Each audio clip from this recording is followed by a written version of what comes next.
Pansamantalang pinatigil na ang pagpapatupad ng bagong guidelines para sa mga nagko-cover sa Malacanang, pero mainit pa rin ang usapin tungkol dito. Wala raw kasing naging konsultasyon sa mga mamamahayag ang palasyo. Narito ang agenda report ni Eileen Taliping ng Abante Radyo.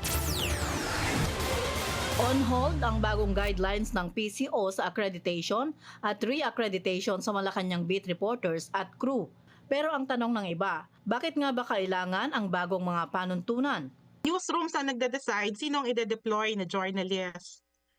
And hindi Malacanang ang dapat nagsasabi na dapat ganito or dapat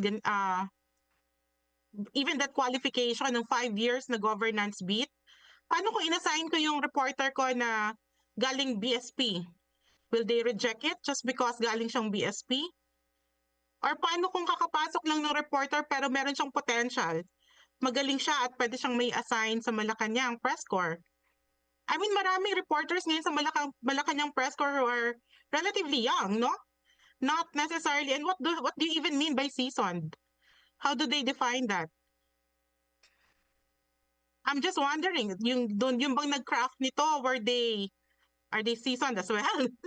Kabilang sa bagong guidelines ang sinabing dapat 5 taon nang nasa political beat ang mga magko-cover sa palasyo at hindi dapat bababa sa 5 taon ang kumpanyang kinabibilangan nito. Maraming baguhang news organization ang tatamaan nito kasama na ang Billionaire News Channel. May provision din sa false reporting na isang ground para tanggalan na accreditation ang isang news entity. Delikado palagi for us para may concern tayo lagi when we surrender that kind of decision making to government or to any regulatory body that would say na this one is false reporting, this is not. Paano kung halimbawa critical lang yung reporting and then it was classified as false reporting, di ba? It's a slippery slope Pero if you feed that kind of, if you let them decide alin ang false reporting, alin ang hindi, for me that's a bit uncomfortable, no, for media. Tingin ni Manila Standard Managing Editor Joyce Pañares na dating Malacanang Press Corps President, wala sanang gulo kung nagkaroon muna ng dialogo. I think the basic step there would be mag-dialogue kayo bago kayo mag-craft.